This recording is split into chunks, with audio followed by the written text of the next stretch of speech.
और सेपरेट बैठिए और दूर जाइए, कॉर्नर में जाइए।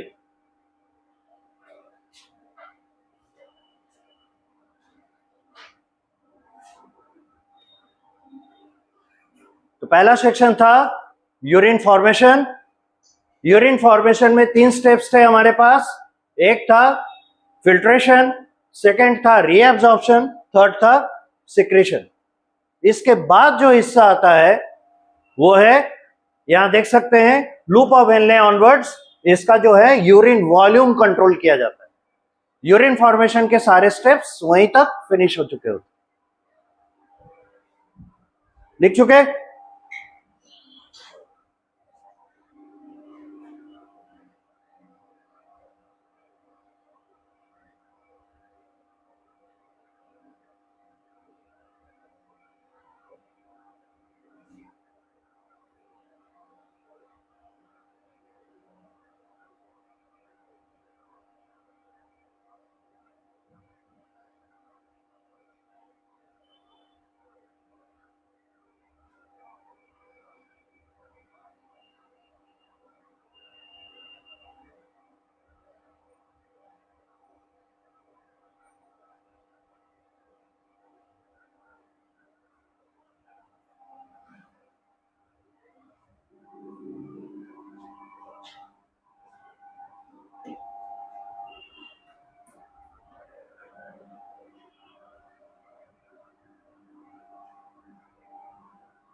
अब देखिए, ड्राइविंग फोर्स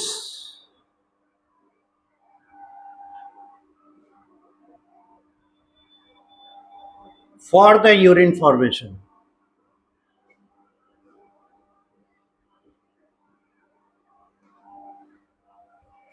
और इसका ड्राइविंग फोर्स है ब्लड प्रेशर। ठीक है, जिसको हम लोग एक्सप्रेस करते हैं एक्चुअली ग्लोमेरुलर फिल्ट्रेशन रेट से। Driving force it is blood pressure,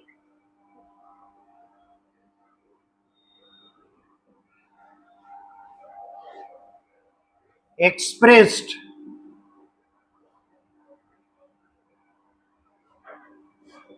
in terms of urine formation as GFR। इसी को GFR कहते हैं, यानी glomerular filtration rate. Direct relation है दोनों के बीच में। अगर ब्लड प्रेशर डिप करेगा, फॉल करेगा, GFR फॉल कर जाएगा, और अगर ब्लड प्रेशर मेंटेन रहेगा, GFR मेंटेन रहेगा। ऑन द कॉन्ट्रेरी, अगर ब्लड प्रेशर बियॉन्ड लिमिट बढ़ गया तो ग्लोमेरुलर फिल्ट्रेशन रेट क्या होगा? बहुत ज्यादा बढ़ जाएगा। तो इसीलिए ये एक पोर्शन है जिसको रेगुलेट करने की आवश्यकता है, और ये जब तक मेंटेन रहेगा तब तक किडनी का फंक्शन प्रॉपर रहेगा। और यही वो पॉइंट है जहां से किडनी फंक्शन में मैल फंक्शनिंग, यानी उसके है ना प्रॉब्लम्स दिखाई पड़ते हैं। तो अगर जीएफआर मेंटेन नहीं हो पा रहा है, किडनी का प्रॉब्लम वहां पे दिखाई पड़ेगा। फॉर एग्जाम्पल, मान लीजिए ब्लड प्रेशर एक्सट्रीम हो जाता है, काफी ज्यादा बढ़ जाता है, वैसे कंडीशन में क्या होगा? जिस पॉइंट पे फिल्ट्रेशन हो रहा है वो एरिया क्या होंगे? डैमेज होने लगेंगे, है ना। यानी ग्लोमेरुलर लेवल पे जो फिल्ट्रेशन हो रहा है वहां पे ब्रेकडाउन या डैमेज होगा। और देखिएगा आगे के चैप्टर में, इसी पोर्शन में आगे की तरफ देखिएगा, जो प्रॉब्लम्स या डिजीजेस ऑफ किडनी है उसमें एक दिया हुआ है ग्लोमेरुलोनेफ्राइटिस। तो उसके होने की संभावना यहां बढ़ती है अगर ब्लड प्रेशर बियॉन्ड कंट्रोल जाता है, जीएफआर बढ़ाने लगता है काफी ज्यादा। एनीवे, सो हम लोग जो ब्लड प्रेशर का यहाँ मेन रोल है उसको हम लोग एक्सप्रेस करते हैं in terms of glomerular filtration rate. अब है क्या, ये डिपेंड करता है किस पे? ये डिपेंड करता है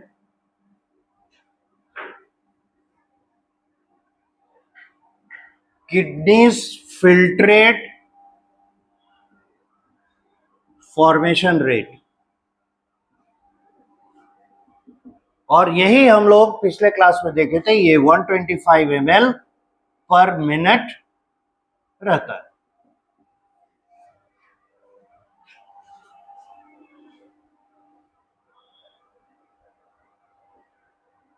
एंड दिस इज GFR, जिसे हम लोग नॉर्मल कहेंगे।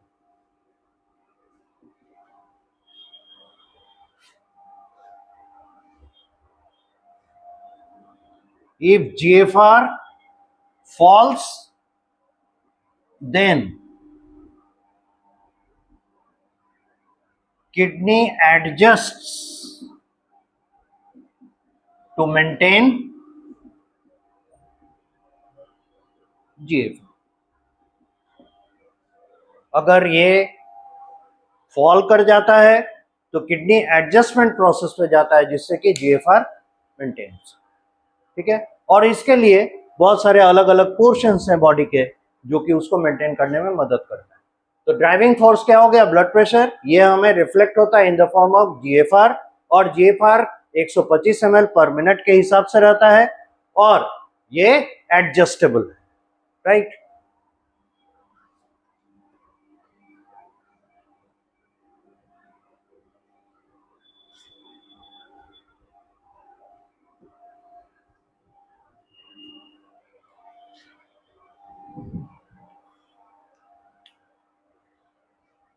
अब देखिएगा,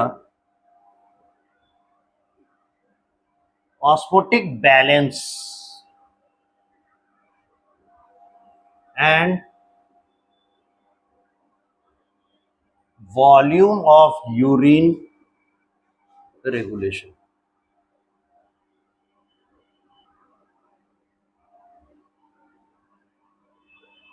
under normal condition.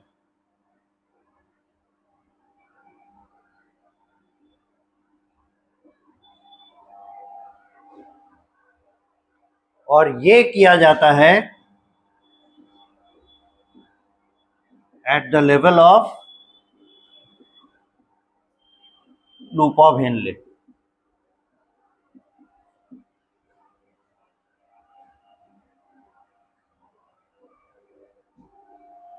And DCT collecting duct.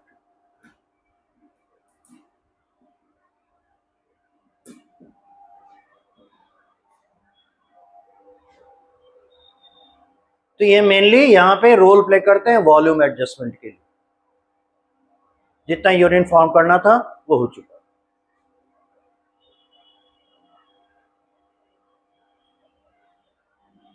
अब लूप ऑफ हेनले।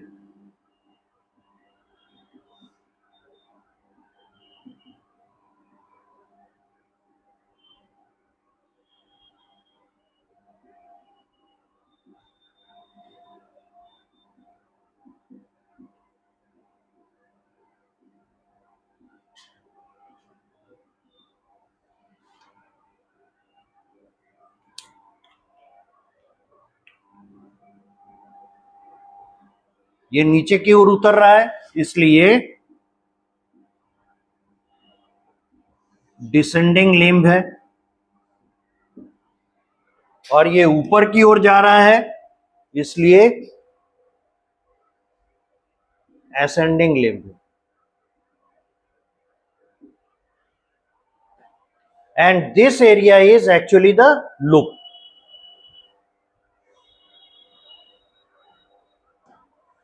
और इसी लूप के आधार पे इसका नाम पड़ा लूप ऑफ हेनले। अब तीनों जगह के अलग अलग function.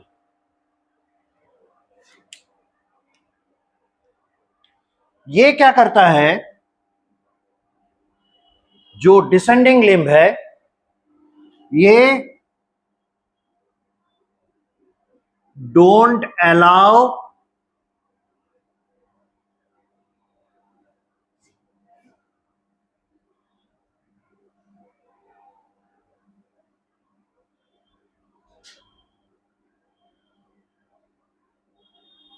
sodium chloride to come out.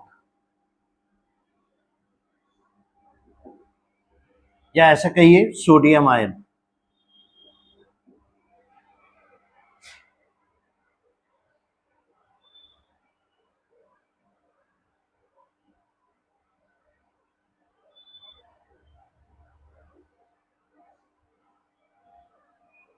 और ये don't allow water to come out.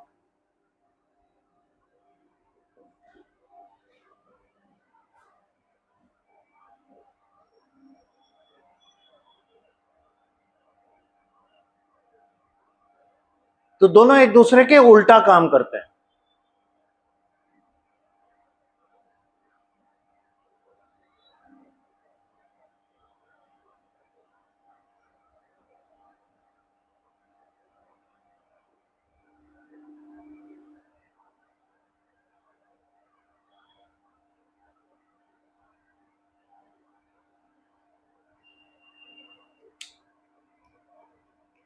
तो नेचुरली क्या होगा, साथ ही साथ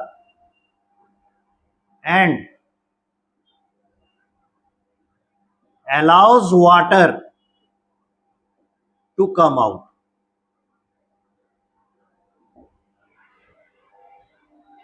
ये क्या करेगा, allows sodium ion to come out।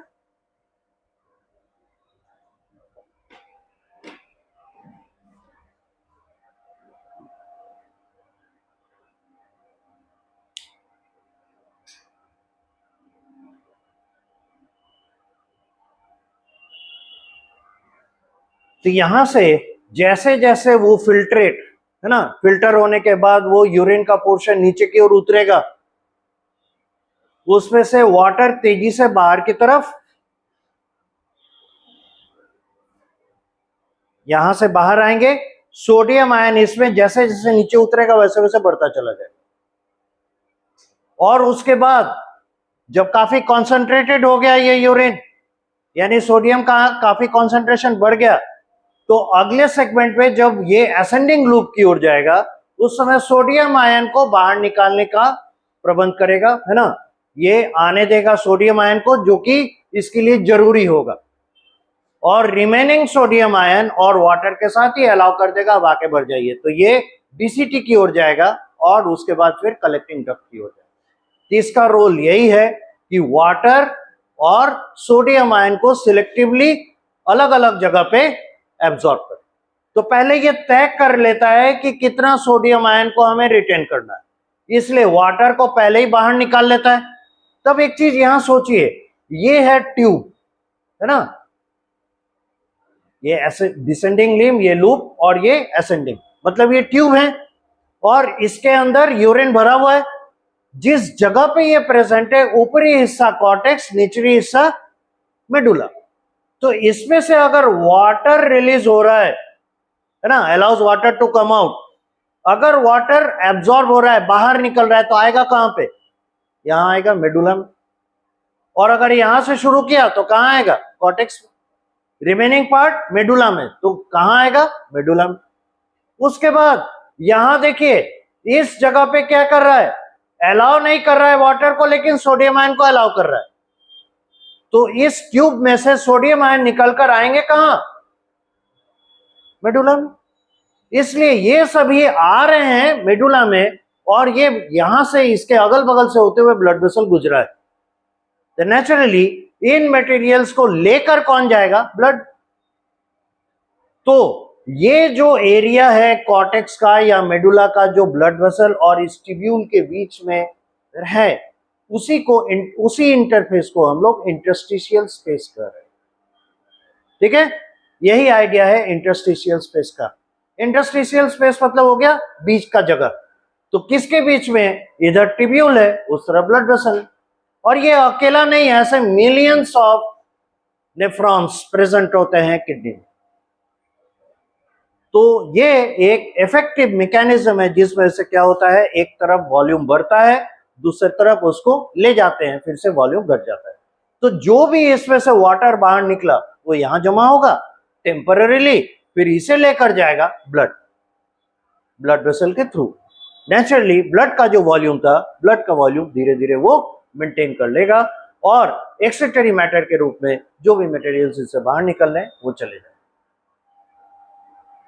अब एक चीज और है,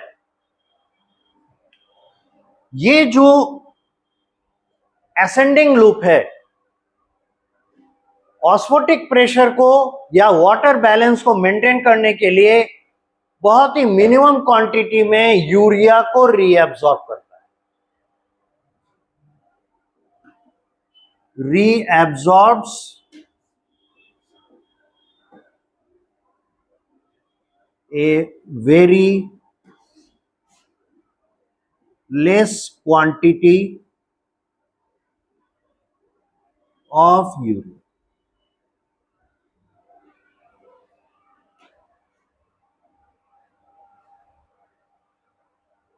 ये पहला हिस्सा था at the level of loop of Henle. इस तरीके से इसका रिजल्ट क्या होगा,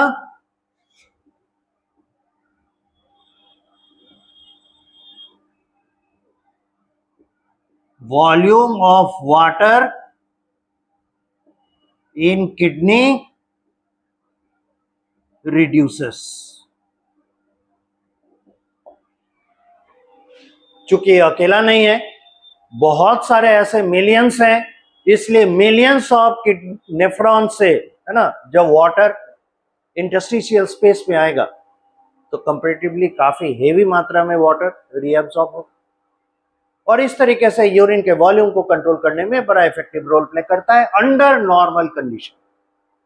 अभी किसी तरह का स्ट्रेस नहीं, बड़े आराम से हम बैठे हुए हैं, सोए हुए हैं या खाए पिए हैं, है ना, हेल्थ ठीक है, किसी तरह का कोई डिजीज कंडीशन नहीं है, उस कंडीशन की बात हो रही है। नॉर्मल कंडीशन में इस तरीके से यूरिन को कॉन्सेंट्रेट करता है, वाटर को पूल बैक करता है, जो चला गया है उसको वापस लेकर आता है।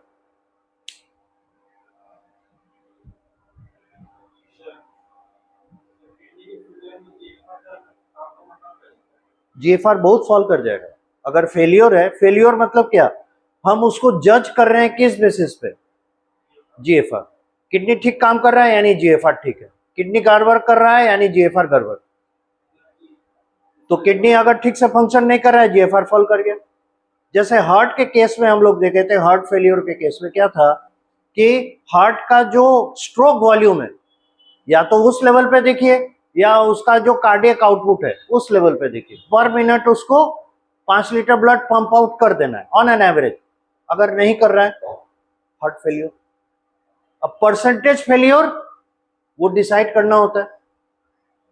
उसी तरह से जीएफआर घटने लगेगा नॉर्मल से, ये आगे चल के 125 ml पर मिनट है ना, ये 24 आवर में आएगा 180 लीटर के आसपास। तो अगर कम है तो 180 लीटर से कितना कम है आपको पता चल जाएगा, परसेंटेज ऑफ फेल्योर। जैसे किसी इंसान में, है ना, 180 लीटर के जगह 90 लीटर पर डे कर रहा है तो उसका फेल्योर परसेंटेज कितना है, 50%। अगर 45 लीटर पर डे कर रहा है तो उसका फेल्योर परसेंटेज कितना है, 75%। तब वो देखना होगा कि ये जो फेल्योर लेवल है इससे उसके बॉडी मैकेनिज्म, बॉडी मेटाबॉलिज्म पे क्या असर पड़ रहा है। जितना ज्यादा असर पड़ेगा उसके मतलब चांसेस ऑफ लिविंग उतने कम होते जाएंगे, और जितना खराब होगा, जितना कम परफॉर्म करेगा, उतना जल्दी उसे किडनी ट्रांसप्लांटेशन का जरूरत पड़ेगा। सपोर्ट करेगा तभी तो वो जिंदा रह पाएगा। इसीलिए जब तक नहीं मिलता तब तक उसे आर्टिफिशियल वे में हम लोग सपोर्ट करेंगे, और वो होगा क्या, वो होगा डायलिसिस। इस तरीके से हम लोग इसको कंट्रोल करें।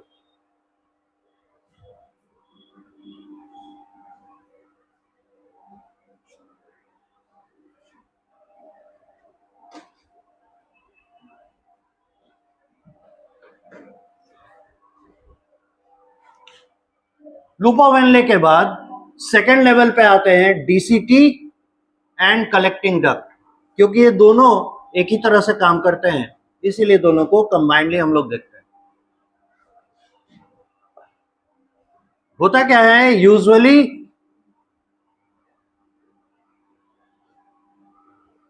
Water don't come out from here nor the sodium ion, यानी न वाटर न सोडियम आयन यहां से बाहर आते हैं normal condition. But under stress, जैसे डिहाइड्रेशन हो गया, बहुत ज्यादा पसीना चल गया, या किसी को फिकल डिस्चार्ज काफी ज्यादा हो गया, फ्लूइडी फिकल डिस्चार्ज हो रहा है, जैसे डायरिया वगैरह में होता है, वैसे कंडीशन में क्या होगा, किडनी का काम होगा वाटर रिटेन करना, नहीं तो डिहाइड्रेशन से आदमी मर जाएगा। इसलिए उस कंडीशन में उन सारे कंडीशंस को मिला जुला कर हम लोग कर रहे हैं स्ट्रेस। तो under stress this area is available for regulation,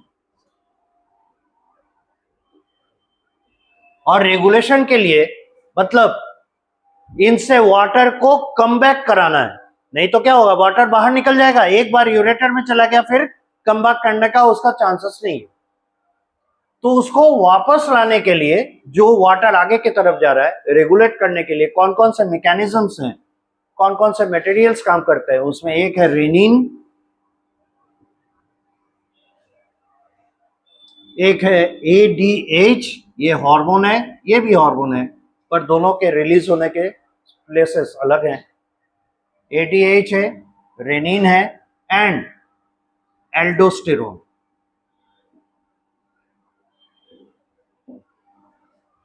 इनको रेगुलेट किया जाता है with the help of renin, ADH and aldosterone, और ये रेगुलेशन किया जाता है इसी लेवल। इस तरीके से नेफ्रॉन का फंक्शन हम लोग पूरा करते हैं।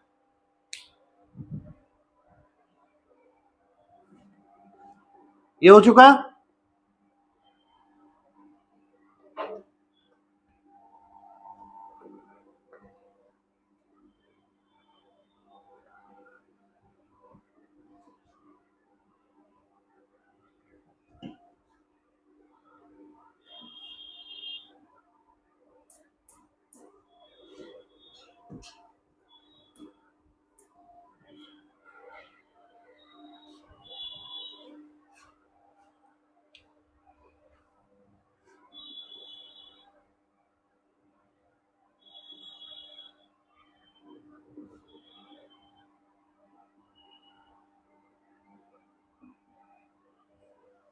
Osmotic balance maintenance by nephron, एक तो देख चुके वेस्ट मटेरियल को कैसे बाहर निकाल रहा है, यूरिया को बाहर निकाल रहा है, तो नाइट्रोजनस वेस्ट बाहर निकल गए। अब दूसरा फंक्शन इसका ऑस्मोटिक बैलेंस मेंटेन करना। तो अगर इसे माने कॉर्टेक्स और इसके नीचे मेडुला,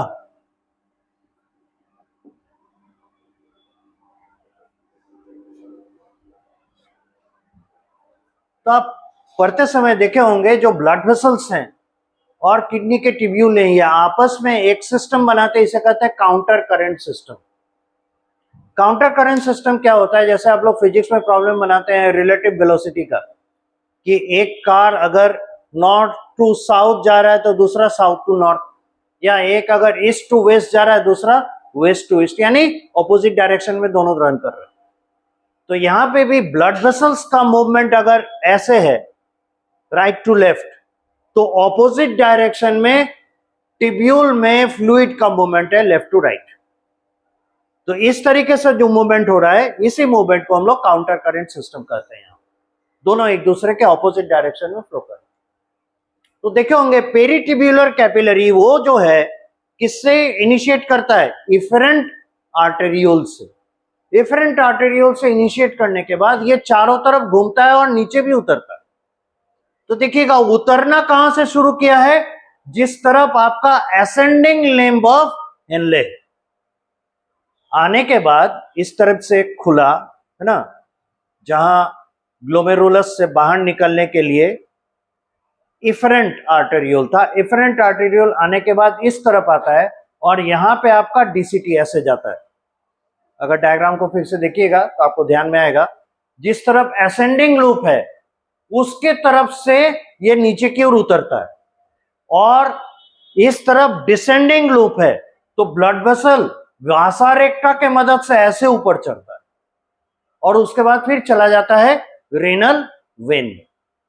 तो रेनल आर्टरी से निकलकर रेनल वेन के तरफ जाने का रास्ता वो तय करता है ये नेफ्रॉन का जो लिम्ब है ना, लूप का लिम्ब नीचे की तरफ उतरता है वहां, और जिस तरफ ऊपर की ओर जाता है उस हिस्सा को घेरता है। तो अगर मान लें कि इस तरफ से डिसेंडिंग लिम्ब गया है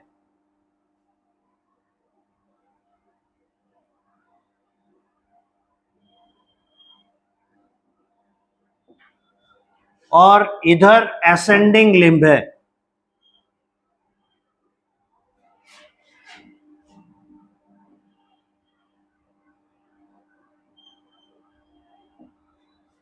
डी फॉर डिसेंडिंग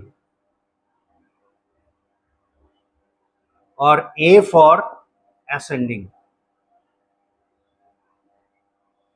इस तरफ असेंडिंग लिम्ब है और ये लूप ऑफ हेनले है, ठीक है।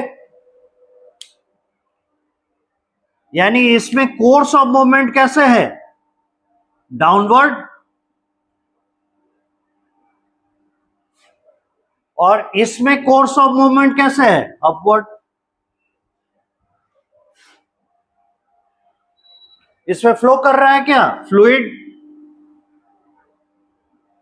या बेटर वे में कहिए यूरिन, और इसमें भी फ्लो कर रहा है फ्लूइड या यूरिन।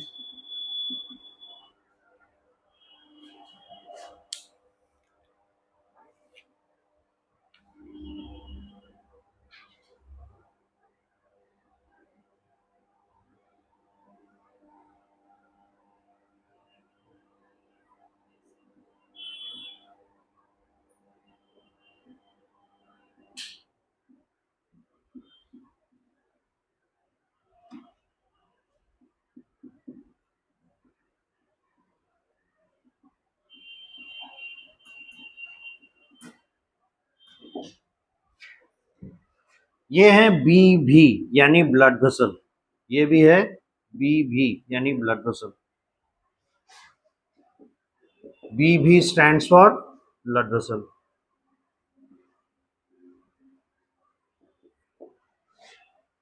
ऑफ कहिए दीजिए पेरिटिब्यूलर नेटवर्क।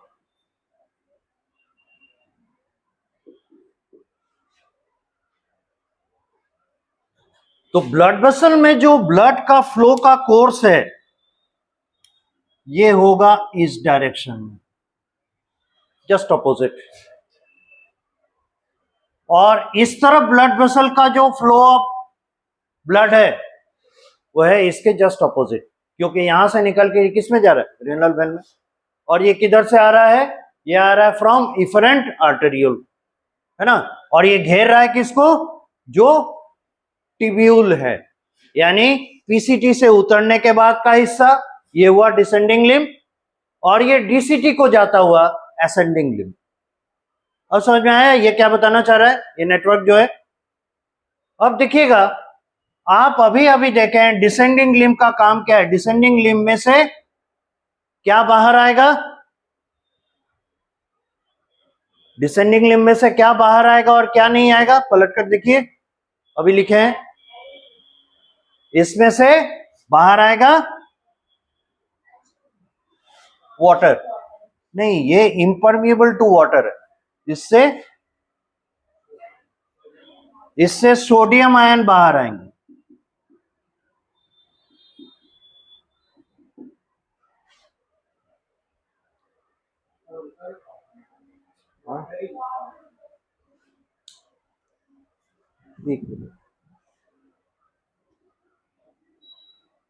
हाँ इससे वाटर बाहर आता है, सॉरी इससे वाटर बाहर आएगा। तो जैसे जैसे वाटर बाहर आएगा इसमें क्या होगा, कॉन्सेंट्रेशन नीचे की तरफ बढ़ता चला जाएगा, है ना। तो कॉन्सेंट्रेशन किसके टर्म में यहाँ पे एक्सप्रेस करेंगे, ऑस्मोटिक प्रेशर के टर्म में, और ऑस्मोटिक प्रेशर को हम लोग एक्सप्रेस करते हैं इन टर्म्स ऑफ ऑस्मोटिक या ऑस्मोलैरिटी, यानी इसका यूनिट हम लोग लेते हैं मिनी ऑस्मोल पर लीटर। ऑस्मोटिक प्रेशर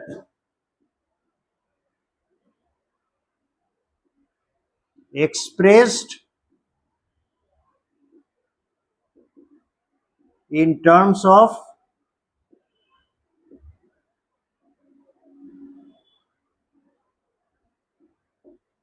इसका मतलब है मिली ऑस्मोल पर लीटर, एम ऑस्मोल मिली ऑस्मोल पर लीटर। तो ये अगर बढ़ रहा होगा इसका मतलब ऑस्मोटिक प्रेशर बढ़ रहा है, और ये घट रहा है इसका मतलब ऑस्मोटिक प्रेशर घट रहा है।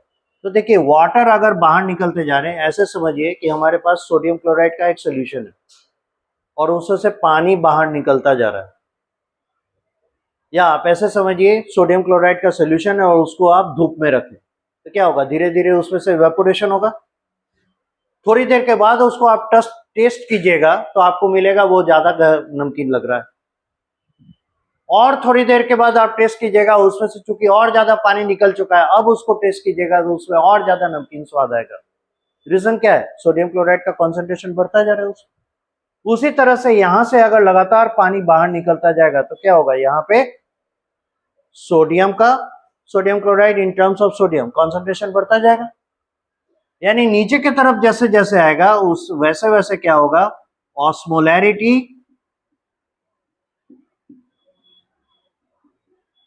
इंक्रीजेस। ठीक है,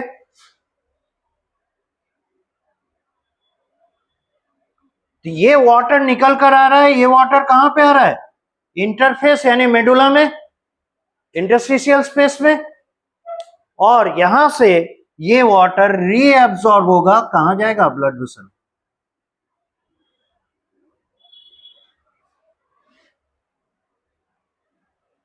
यानी आप यहां पर पाएंगे क्या, ऑस्मोलैरिटी डिक्रीजेस।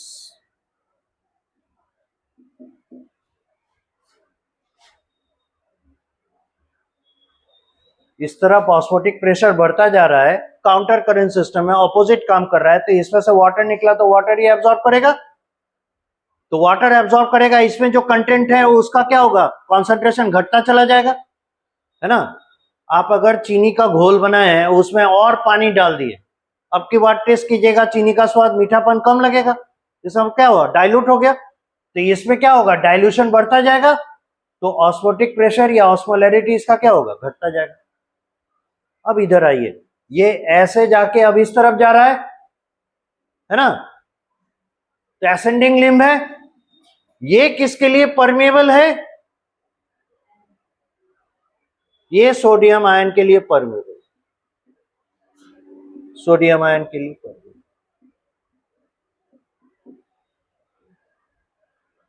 तो यहां जितना आपने कॉन्सेंट्रेट किया था, अब उस कॉन्सेंट्रेटेड सोडियम को अब हम नहीं रख सकते, ये कह रहा है, तो बोल रहा है इसे बाहर निकाल लीजिए, बाहर निकाल लिया। फिर कहां आया ये, इंटरस्टिशियल स्पेस यानी मेडुला में आया। अब मेडुला में आया कि ब्लड वेसल इसे वापस बुलाया,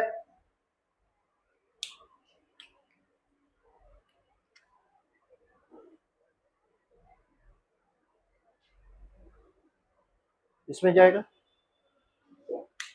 राइट।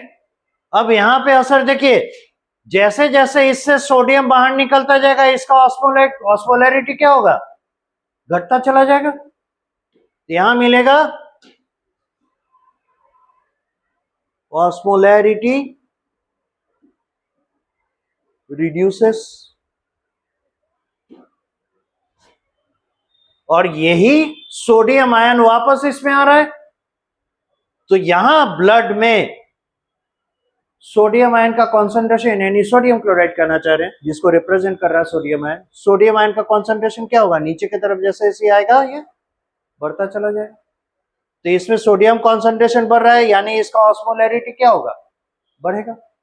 इधर घटा तो इधर होगा ऑस्मोलैरिटी इंक्रीजेस,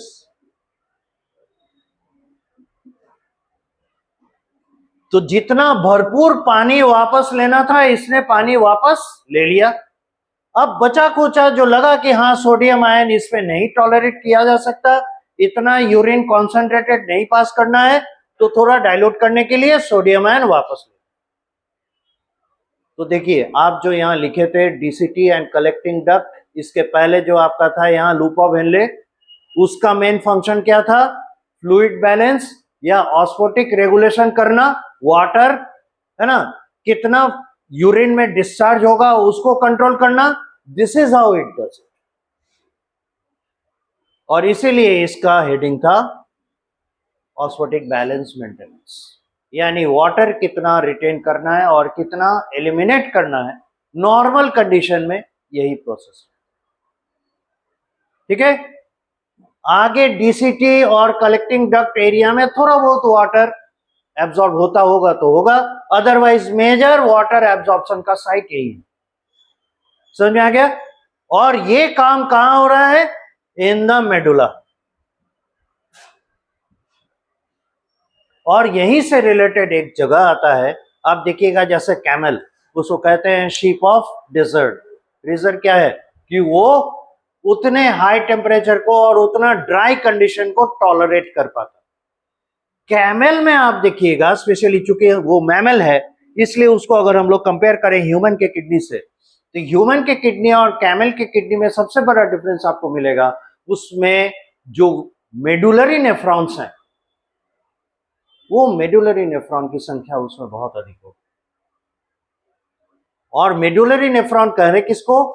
जिसका लूप ऑफ हेनले काफी लंबा है, यानी ये जो आप लिम्ब देख रहे हैं ये हो गया आपका डिसेंडिंग, ये डिसेंडिंग लिम्ब काफी लंबा होगा। तो अगर लंबा होगा तो असेंडिंग लिम्ब भी काफी लंबा हो जाएगा, यानी ये मेडुला में काफी डीप इनसाइड जाएगा। जितने लंबे समय तक ये मेडुला में रहेगा, लगातार ये क्या करेगा? इधर से वाटर बुलाता जाएगा और लगातार यहां से क्या करेगा? सोडियम आयन को वापस बुलाता जाएगा। नेचुरली क्या होगा? इस तरीके से जो यूरिन पास होगा वो हाईली कॉन्सेंट्रेटेड यूरिन पास करेगा। जब इतना वाटर रिलीज कर दिया, अब बचा खुचा जो है सोडियम, अब वो सॉलिडिफाई होने के कगार में है, तो उससे बुला लेता है ताकि फ्लूइडी बना हुआ रहे।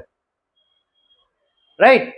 इसलिए देखिएगा जो दूसरे एनिमल्स हैं like that of reptiles, birds, उनमें भी आपको मिलेंगे ये जो मेडुलरी नेफ्रॉन है इनकी संख्या अधिक मिलेगी, या आप ऐसे कह सकते हैं कि उसमें कॉर्टिकल नेफ्रॉन्स कम, क्योंकि उनका ये पोर्शन जो है काफी लंबा होगा ताकि मैक्सिमम वाटर रिटेंशन कर सके। और एक्वेटिक एनिमल्स में उनमें ये काफी कम हो गए या ना के बराबर, क्योंकि उन्हें वाटर रिटेंशन करना ही नहीं है, 24 घंटे पानी में ही है, तो उसको पानी की कमी तो कभी होगी नहीं। जब भी वो मुंह खोलेगा बॉडी में वाटर एंटर करेगा ही करेगा। इसलिए एक्वेटिक एनिमल्स में मोर और लेस वाटर की कमी नहीं होती। मैमल्स जो वहां पाए जाते हैं, एक्वेटिक मैमल्स हैं, उनमें किडनी जो होंगे वो भी चूंकि यूरिया रिलीज करते हैं, तो इसलिए उनमें भी है ना एक्वेटिक, ये क्या कहते हैं, एक्वेटिक मैमल्स को अपने कॉर्टिकल नेफ्रॉन्स का ही ज्यादा जरूरत पड़ता है, मेडुलरी नेफ्रॉन का ज्यादा जरूरत नहीं है। रीजन क्या है? वो भी 24 घंटे वाटर में ही है, इसलिए उनका वाटर पोटेंशियल या बॉडी में वाटर लॉस होने की संभावना कम है। ये समझ में आया?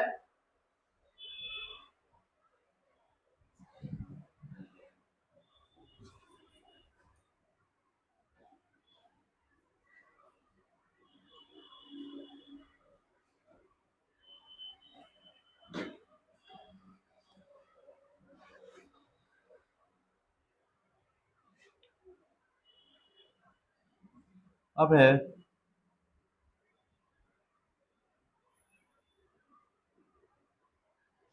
Regulation of kidney function.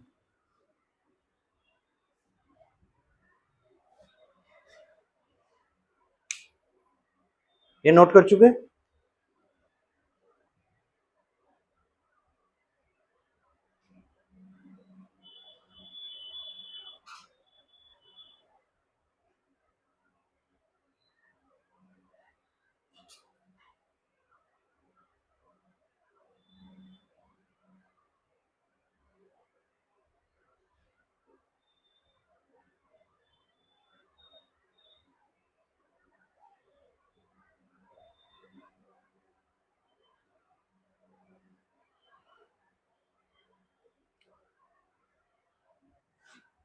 इसमें होता है क्या,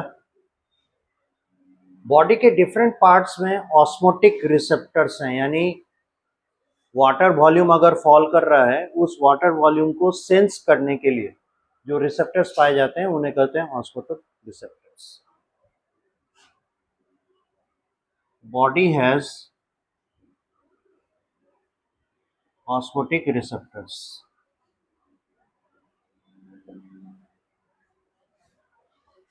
और ये क्या करते हैं, सेंस द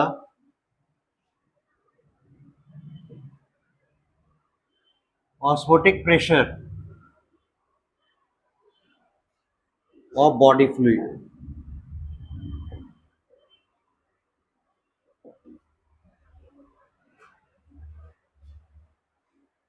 या ऑस्मोटिक प्रेशर को सेंस करते हैं, घट गया या बढ़ गया, ये इनको इनसी से बॉडी या ब्रेन इंफॉर्मेशन लेता है एक्चुअली. तो जब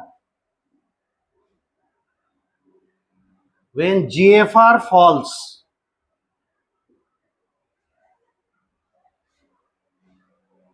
तो क्या होगा, यूरिन ज्यादा वॉल्यूमिनस होगा, है ना.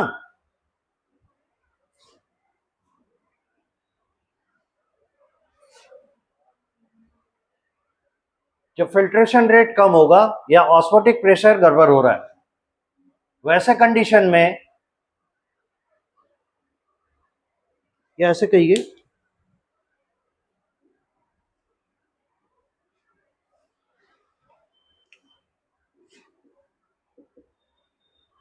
Volume of water in body fluid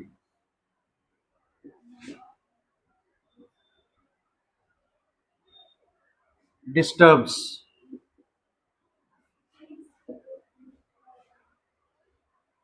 जो बॉडी फ्लूइड का वाटर वॉल्यूम डिस्टर्ब होगा, ऑस्मोटिक रिसेप्टर्स क्या होंगे, एक्टिव हो जाएंगे.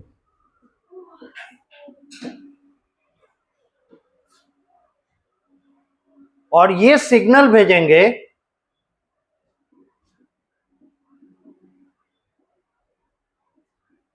Signal send to hypothalamus.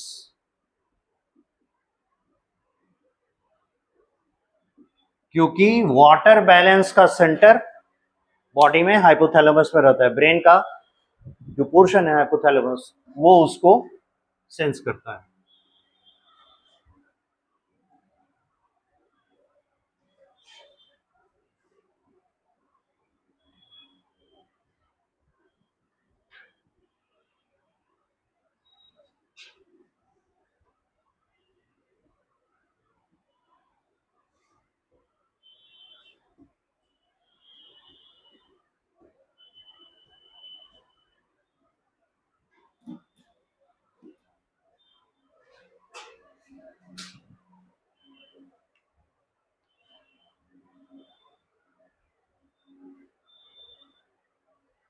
Osmotic receptors जब एक्टिव होंगे तो ये हाइपोथैलेमस को सिग्नल सेंड करेगा.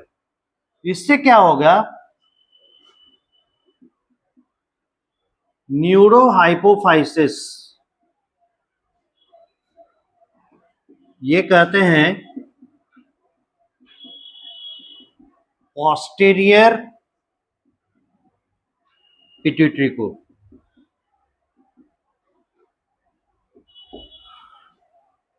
न्यूरोहाइपोफाइसिस यानी पोस्टीरियर पिट्यूटरी.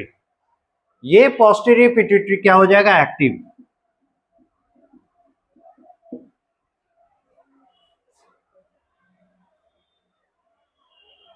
पोस्टीरियर पिट्यूटरी जब एक्टिव होगा तो ये रिलीज करेगा एक हार्मोन,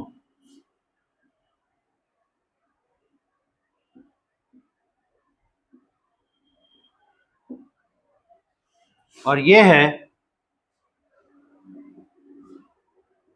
ADH यानी एंटी डायूरेटिक हार्मोन.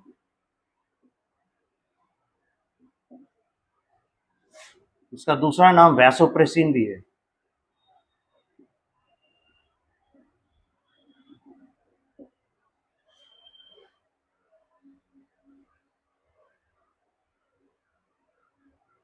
अब ये एक्ट करेगा, acts on DCT collecting duct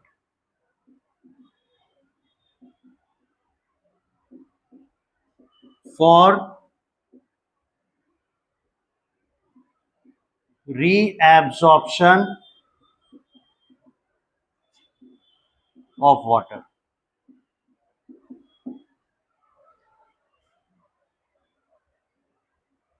reabsorption of water होगा तो क्या होगा, फिर से जो बॉडी में जीएफआर फॉल कर रहा था उसको मेंटेन करने में मदद मिलेगा, है ना। तो वाटर जब भाग जा रहा है बॉडी से ज्यादा और बॉडी में वाटर कम है, वैसे कंडीशन में एडीएच के मदद से वाटर रिटेंशन फिर से बढ़ेगा। इसका दूसरा साइट ऑफ एक्शन है on the blood vessels.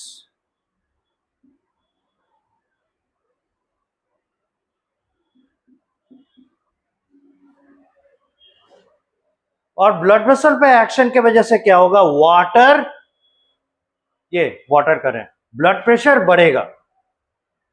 Blood vessel पे ये एक्शन करता है कैसे, उसके दीवार को कॉन्ट्रैक्ट कराता है, तो उससे ब्लड फ्लो करने का जगह क्या हो जाएगा, घट जाएगा, जिस वजह से ब्लड प्रेशर बढ़ेगा।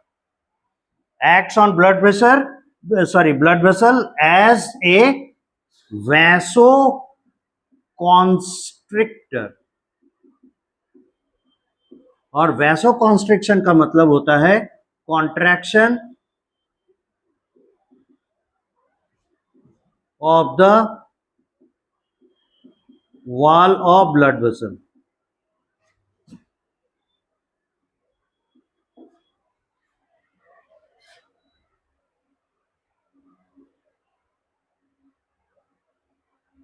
ये फर्दर जब ब्लड प्रेशर बढ़ेगा तो जीएफआर मेंटेन करने में मदद करेगा। तो इन दो एक्शंस के मदद से वैसोप्रेसिन क्या करता है, ब्लड प्रेशर मेंटेन करता है, जीएफआर मेंटेन कर लेता है। ये पहला साइट ऑफ एक्शन है, पहला मेथड ऑफ एक्शन, जिससे ब्लड प्रेशर और जीएफआर दोनों मेंटेन हो जाते हैं।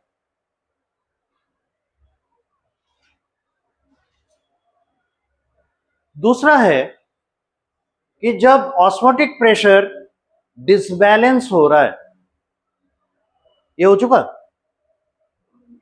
ये कर लीजिए, उसके बाद बता रहा हूं।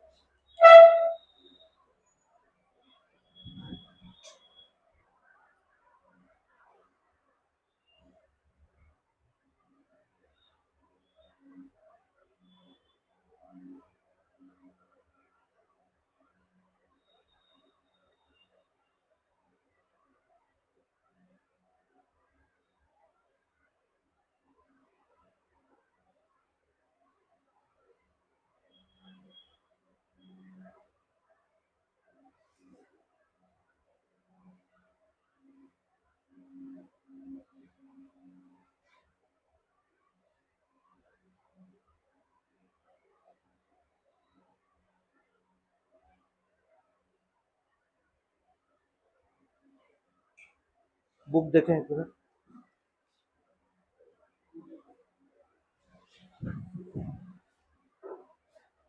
और क्या क्या है,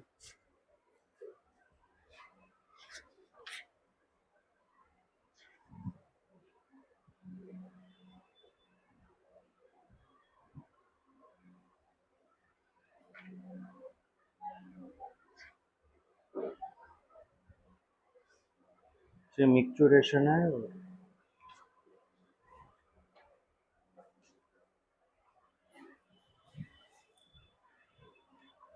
ये रेगुलेशन का पहला था। दूसरा है बाय रेनिंग, और तीसरा है बाय एल्डोस्टेरोन। ये अगले क्लास में, यहां तक हम लोग कर चुके हैं। पॉज कर दीजिए।